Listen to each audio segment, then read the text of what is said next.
takéto nablískané dvojkolesové tátoše.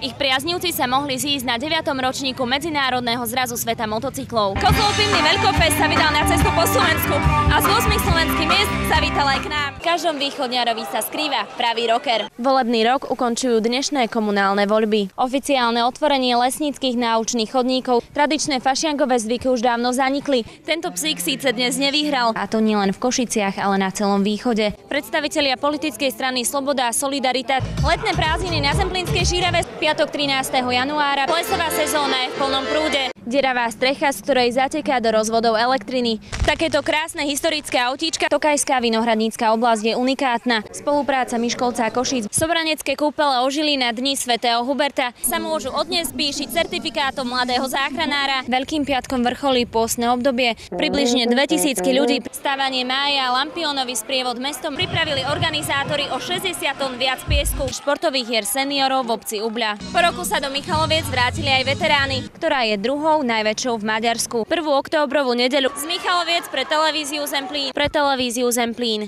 Zo Zemplínskej Šíravy Košíc pre televíziu Zemplín. Z Michaloviec pre televíziu Zemplín. Vám želáme šťastný nový rok 2011. Pre televíziu Zemplín Anna Činčárová. Ahoj!